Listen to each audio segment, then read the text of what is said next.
Hello everyone, welcome back to my channel Korean नाटक। शुरुआत करते हैं एपिसोड 10 के पार्ट 1 से। सीन की शुरुआत होती है, हाइजंग पुरानी बातों को याद कर रही होती है जब वो मिस्टर होंग से मिलती है और सोच रही होती है कि जब आप किसी सही इंसान से मिलते हैं ना, तो उससे मिलने के बाद आपकी ज़िंदगी बदल जाती है। और उसके बाद वो यूरा सियोवू से मिलती है, फिर मिस्टर होंग से फिर से मिलती है, और फिर हॉस्पिटल वाला सीन होता है जब वो गुंडों से मिलती है और डॉक्टर यून से मिलती है और सोचती है कि जिन लोगों से मिल रही हूँ मैं, क्या ये लोग मेरी ज़िंदगी में बदलाव लेकर आएंगे, क्या ये आशा की उम्मीद होगी या मेरे लिए दुखों से भरा सफ़र होगा। और ये सब सोचते हुए हाइजंग जा रही होती है, और जैसे ही हाइजंग आगे जाती है, हाइजंग देखती है डॉक्टर यून और मिस्टर होंग बात कर रहे होते हैं। मिस्टर होंग कहते हैं कि तुमने मुझसे कहा था ना, मैं तुम पर यकीन करता हूँ या नहीं, मैं तुम पर एक डॉक्टर की तरह यकीन करता हूँ। डॉक्टर यून कहते हैं कि क्या मुझे आपको इस बात के लिए थैंक यू कहना चाहिए। मिस्टर होंग कहते हैं कि मैं एक गार्डियन की तरह ना, जो पेशेंट के परिवार वाले होते हैं उसकी तरह तुम पे यकीन नहीं करता, और अगर इस सर्जरी के दौरान कुछ हुआ ना तो मैं तुम्हें मार डालूंगा। डॉक्टर यून हंसते हैं और कहते हैं कि मेरी भविष्यवाणी में तो ये लिखा है कि मैं काफ़ी लंबी ज़िंदगी जीने वाला हूँ, जब तक मैं बुढ़ापे का शिकार ना हूँ। मिस्टर होंग ये सुनते हैं और कहते हैं कि मैं तुम्हें एक आम आदमी समझता था, पर वो तुम हो नहीं। तभी डॉक्टर यून कहते हैं कि मैं ना तुम्हें पहले पसंद नहीं करता था बिल्कुल भी, और मुझे लगता था तुम मुझसे बेहतर नहीं हो, पर आज से ना मैं तुम्हें थोड़ा सा पसंद करने लगा हूँ। तो मिस्टर होंग कहते हैं कि क्या ये एक तारीफ है। डॉक्टर यून कहते हैं हाँ, ये एक तारीफ है, और अब तो वैसे भी हम एक दूसरे के प्रतिद्वंदी बन गए एक लड़की को लेकर। और हाइजिंग ये सब सुन रही होती है। मिस्टर होंग कहते हैं कि क्या तुमने उसके साथ अभी लंच किया है नहीं कैफेटेरिया में। ये कहने से पहले डॉक्टर यून कहते हैं कि हाँ, बस हम करने ही वाले हैं। वो ये थोड़ा उन्हें अच्छा भी नहीं लगता कि उन्होंने अभी तक हाइजिंग के साथ लंच भी नहीं किया। वहीं मिस्टर होंग कहते हैं कि ये बातें कहने से पहले ना, कि मतलब अपने आप को मेरा प्रतिद्वंदी बनाने से पहले ना, तुम्हें हाइजंग के साथ पहले लंच तो कर लो एक बार, और फिर आके मुझसे बात करना या मुझे बताना कि तुम मेरे राइवल हो। तभी मिस्टर होंग वहाँ से जाने लगते हैं। डॉक्टर यून कहते हैं कि इसको देखो तो सही, ये मेरे जख्म पे नमक छिड़क रहे हैं। वहीं मिस्टर होंग आगे जाने लगते हैं, और दूसरी साइड से हाइजिंग भी उनको फॉलो करती रहती है। जैसे जैसे मिस्टर होंग आगे जाते रहते हैं, हाइजिंग भी जाती रहती है। मिस्टर होंग हाइजिंग से काफ़ी आगे निकल जाते हैं, फिर हाइजिंग भाग कर जाती है और मिस्टर होंग को फॉलो करने की कोशिश करती है। मिस्टर होंग हॉस्पिटल से बाहर आ जाते हैं। हाइजिंग भागती हुई जाती है और मिस्टर होंग का जाकर हाथ पकड़ लेती है। मिस्टर होंग हैरान हो जाते हैं और पीछे देखते हैं तो देखते हैं हाइजिंग होती है। मिस्टर होंग कहते हैं कि आज से तुमने मुझे सरप्राइज ही कर दिया। तभी हाइजिंग मिस्टर होंग का हाथ आगे लाती है, कहती है डॉक्टर आपके हाथ तो काफ़ी बड़े हैं। मिस्टर होंग कहते हैं हाँ बिल्कुल। तभी मिस्टर होंग अपना हाथ हाइजिंग के हाथ से छुड़ाते हैं और उसके सर पे रखते हैं और कहते हैं मेरा हाथ इतना बड़ा है कि तुम्हारा सर भी अब्जॉर्ब कर लेगा। हाइजिंग और मिस्टर होंग ये कहकर हंसने लगते हैं दोनों। फिर मिस्टर होंग कहते हैं कि क्या बात है। हाइजिंग कहती है कोई भी बात नहीं। मिस्टर होंग हाइजिंग का हाथ पकड़ते हैं और वो आगे जाने लगते हैं। मिस्टर होंग कहते हैं कि क्या आजकल तुम मेरे साथ बड़ा अच्छे से बिहेव कर रही हो। वहीं सीन चेंज होता है, यूरा को दिखाया जाता है। यूरा किचन में काम कर रही होती, तभी हाइजिंग वहाँ पे आती है और कहती है कि तुम ये क्या कर रही। यूरा कहती है कि ये तुम जो ना मिस्टर होंग को दे देना, मैंने उनके लिए तैयार किया है एक सासू माँ के दिल से। ये चिकन स्टू है और ये काफ़ी हेल्दी भी है। तभी हाइजिंग ये सुनकर हंसने लगती है। यूरा कहती है कि हाँ ये फ्री नहीं है। तभी हाइजिंग कहती है डॉक्टर पियंगू। यूरा कहती है हाँ बिल्कुल सही। तो हाइजिंग कहती है कि मुझे क्या करना होगा। तो यूरा कहती है कि तुम्हें कुछ नहीं करना, जो भी करना है मुझे करना है, मैं सब संभाल लूंगी। और वो हाइजिंग को अपने हाथों से चिकन खिलाने लगती है। हाइजिंग कहती है तो काफ़ी टेस्टी बना है। यूरा कहती है हाँ। हाइजिंग कहती है ठीक है, मैं अपनी पूरी कोशिश करूंगी।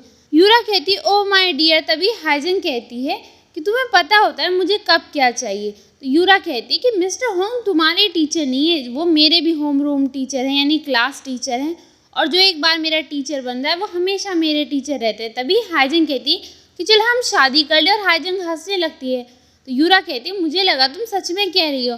हाइजिंग कहती है मैं मजाक कर रही हूँ, और फिर वो खाना खाने लगती है। वहीं मिस्टर होंग को दिखाया वो जिम में होते हैं और रनिंग कर रहे होते हैं। तभी हाइजिंग का फ़ोन आता है। मिस्टर होंग कहते हैं हाइजिंग। मिस्टर होंग हाइजिंग से बात करने लगते हैं। मिस्टर होंग कहते हैं कि मैं अपना तुम्हें पिन बता दूंगा, तुम वहीं पे इंतज़ार करो, मैं आ जाऊँगा। वहीं सीन चेंज होता है। हाइजिंग जाती है मिस्टर होंग के ऑफिस रूम के बाहर, खड़ी होती है और दरवाज़ा खोल रही होती है। तभी डॉक्टर यून निकलते हैं अपने ऑफिस से। वो हाइजिंग को देखते हैं और कहते हैं तुम यहाँ पे। हाइजिंग उन्हें हेलो करती है। वो हाइजिंग को हेलो करते हैं और डॉक्टर यून हाइजिंग के हाथों में बैग्स होते हैं, वो देखने लगते हैं और देखते हैं उनमें खाना है। तो डॉक्टर यून हाइजिंग से कहते हैं कि हम खाना खाने कब जा रहे हैं। हाइजिंग कहती है क्या। डॉक्टर यून कहते हैं तुम्हें याद भी नहीं, कि हमें साथ में लंच करना था कैफेटेरिया में, देखो इतने दिन हो गए कि तुम्हें याद भी नहीं रहा। तब हाइजन कहती है चलो ठीक है फिर हम आज ही लंच कर लेते हैं। डॉक्टर यून कहते हैं ये तो काफ़ी अच्छा है और वो हंसने लगते हैं। हाइजन भी उन्हें देखकर हंसने लगती है। डॉक्टर यून कहते हैं कि तुम क्यों हंस रही हो? हाइजन कहती है आपकी वजह से हंस रही हूँ। ये सुनकर डॉक्टर यून हैरान हो जाते हैं कि हाइजन उनकी वजह से हंस रही है और हाइजन फिर रूम में चली जाती है मिस्टर होंग के। डॉक्टर यून वहीं पे खड़े रह जाते हैं और अपने दिल पे हाथ रख लेते हैं और कहते हैं कि तुम्हें इतना भी ज़्यादा नहीं धड़कना चाहिए। तभी डॉक्टर यून हाइजन को रूम में झांकने लगते हैं। वहीं हाइजन को दिखाया जाता है अंदर। हाइजन देखती है कि मिस्टर होंग की फाइल जो होती हैं वो डेस्क पर बिखरी हुई होती है। हाइजन सोचती है उन्हें उठाकर समेट दे और इकट्ठा कर दे। तभी हाइजन ये करने लगती है। हाइजन को बचपन का सीन याद आता है जब वो स्कूल में होती है, मिस्टर होंग के रूम में जाती है। तभी मिस्टर होंग आते हैं और कहते हैं कि नहीं मेरी किसी भी चीज़ को छूना मत, तुम्हें शायद ये सामान बिखरा हुआ लग रहा होगा पर मैंने इसको अरेंज किया है इस तरीके से। और तभी हाइजन उन चीज़ों को वापस ऐसे ही रख देती है। तभी मिस्टर होंग आ जाते हैं और कहते हैं कि तुमने ज़्यादा इंतज़ार तो नहीं किया? हाइजन कहती है नहीं बस मैं अभी आई हूँ, आपने ब्रेकफास्ट तो नहीं किया ना अपना? मिस्टर होंग कहते हैं कि ये क्या है? हाइजन कहती है कि सोही चाहती थी यानी यूरा कि मैं ये आपके लिए लेकर आऊँ। तो मिस्टर होंग कहते हैं अच्छा सोही तुम नहीं चाहती थी ये? हाइजन कहती है कि हाँ मैं भी आपके लिए लेकर आना चाहती थी पर ये जो ना हमने आपके लिए बनाया नहीं है, सिर्फ गर्म किया है। तभी मिस्टर होंग कहते हैं तुम्हारी ये साइड भी है? हाइजन कहती है हाँ बिल्कुल है और आप शायद जानते नहीं हैं क्योंकि मैंने आपको ये चीज़ें दिखाई नहीं है।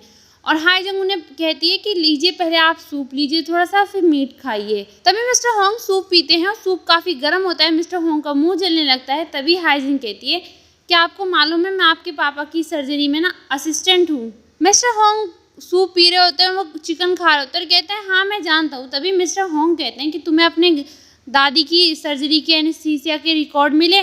और हाइजन ये सुनकर सोचने लगती है मन ही मन में कि इस टाइम भी ये इंसान मेरे लिए कैसे सोच सकता है। और हाइजन कोई जवाब नहीं देती। मिस्टर होंग हाइजन की तरफ देखते हैं और कहते हैं कि तुम अभी मेरे सवाल का जवाब नहीं दोगी। तभी हाइजन कहती है कि जो रिकॉर्ड 10 साल से पुराने हो जाते हैं ना उन्हें डिस्ट्रॉय कर दिया जाता है तो इसीलिए मुझे नहीं मिले। मिस्टर होंग कहते हैं फिर क्या होगा? तो हाइजन कहती है वो जो डॉक्टर है ना जिन्होंने फॉर्म फिल किया था वो अभी भी ना उसी ब्रांच में काम कर रहे हैं, वहाँ पे सेक्शन चीफ है। मैं उनके मुंह से सुनने वाली हूँ कि उस दिन क्या हुआ था। तो मिस्टर होंग कहते हैं कि तुम इतने यकीन से कैसे कह सकती हो कि डॉक्टर ने ही गलती की थी? तभी हाइजन कहती है कि वो उन दादी को जो ना कैंसर हुआ था वो ज़्यादा फैला भी नहीं था और अगर सर्जरी कामयाब होती ना तो उनके रिकवर होने के चांसेस काफ़ी हाई थे। तो ये एक टेबल डेथ थी यानी कि गलती हॉस्पिटल की गलती की या डॉक्टर की गलती की वजह से इंसान का मर जाना। और मुझे ये काफ़ी बाद में पता चला कि स्टमक कैंसर में इस तरह की संभावना बेहद कम होती है। मिस्टर होंग कहते हैं तुम्हारे पेरेंट्स का क्या? तो हाइजन कहती है मुझे लगता है उन्होंने सेटलमेंट कर लिया था और इसी वजह से इन चीज़ों को जल्दी से कवर कर दिया गया था। मिस्टर होंग कहते हैं कि हम जो ना इस केस पर साथ में काम करेंगे। हाइजन कहती है पहले आप अपना ध्यान रखें और इस केस पर आप मेरे साथ काम नहीं करेंगे। तो मिस्टर होंग कहते हैं तुम जो ना अभी भी काफ़ी कठोर हो कि मतलब अपने फैसले पर अड़ी हुई अभी भी मुझे हेल्प नहीं करने देगी। तभी हाइजन मिस्टर होंग से सवाल करना शुरू कर देती है कि आप एक दिन में कितने घंटे सोते हैं? मिस्टर होंग कहते हैं मैं काफ़ी ज़्यादा सोता हूँ। हाइजन कहती है आपको ये बताना है मेरी तरह जैसे मैंने आपको बताया था कि सही सही किस टाइम कितने घंटे सोते हैं। मिस्टर होंग कहते हैं कि कम से कम मैं 5 घंटे सोता हूँ और कभी कभी तो इतना ज़्यादा कि पूरे दिन बेड पर ही रहता हूँ। तो हाइजन कहती है आप एक साथ कई चीज़ों पर काम कर लेते हैं ना? मिस्टर होंग कहते हैं हाँ बिल्कुल, मैं तुम्हारी तरह नहीं हूँ जो एक चीज़ पर अड़ जाए तो उसी चीज़ को करती है। तो हाइजन कहती है अच्छा तो क्या आप खुश हैं? मिस्टर होंग कहते हैं हाँ मैं खुश हूँ। हाइजन कहती है आप कैसे कह सकते हैं कि आप खुश हैं? मिस्टर होंग कहते हैं कि मैं ज़िंदा हूँ और मेरे पास एक इंसान है जिसे मैं पसंद करता हूँ और वो ये कहकर हंसने लगते हैं और यही खुशियाँ होती हैं। हाइजन कहती है कि मुझे लगता है ना आप ना काफ़ी अच्छे इंसान हैं और काफ़ी मजबूत इंसान भी।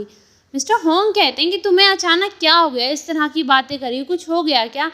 तभी हाइजन के पास डॉक्टर यून का फ़ोन आ जाता है। हाइजन कहती है कि ये डॉक्टर यून का फ़ोन है और मुझे जाना होगा, आपके पापा की सर्जरी की तैयारी करनी होगी, आप ये सब फिनिश कर लीजिए अच्छे से।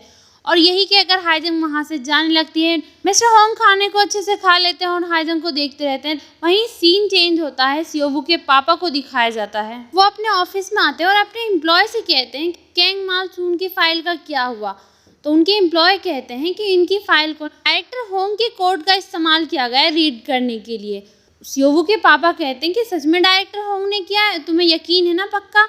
तो वो कहते हैं ऐसा हो सकता है या तो डायरेक्टर होंगे या फिर उनके कनेक्शन में कोई हो, उनके जानने वाला जिसने उनके कोड का इस्तेमाल किया हो। तभी सीओओ के पापा कहते हैं कि इसमें और गहराई से सर्च करो कि आखिर किसने किया ये सब। तभी उनके एम्प्लॉय कहते हैं कि वो ना अभी घर नहीं गए हैं। सीओओ के पापा हैरान हो जाते हैं, कहते हैं कहाँ हैं फिर वो। उनके एम्प्लॉय कहते हैं कि उनकी कार तो यहीं पर है पर पता नहीं वो है कहाँ पे। सीओओ के पापा कहते हैं वो कहाँ पे है और क्या कर रहे हैं, जल्दी से पता करो। तो वो कहते हैं ठीक है और जाकर उन्हें ढूंढो। वो कहते हैं जी सर, और ये कहकर वहाँ से चले जाते हैं। तभी सीओओ के पापा कहते हैं होंग डॉग सीक, तुम देखते हैं तुम कब तक मेरा पीछा करते हो। वहीं सीन चेंज होता है, मिस्टर होंग को दिखाया जाता है वो हाइजंग की दादी की फाइल पढ़ रहे होते हैं काफ़ी ध्यान से। और तभी वो एक फ़ोन लगाते हैं कि मैं मिस्टर होंग जी होंग बोल रहा हूँ न्यूरो सर्जरी डिपार्टमेंट से, क्या मैं सेक्शन चीफ किम ची ह्यून से बात कर सकता हूँ। यहीं पे एपिसोड समाप्त होता है। वीडियो पसंद आए सब्सक्राइब लाइक शेयर कमेंट ज़रूर करिएगा। अगले एपिसोड के साथ जल्दी मिलेंगे, तब तक के लिए bye, thank you so much.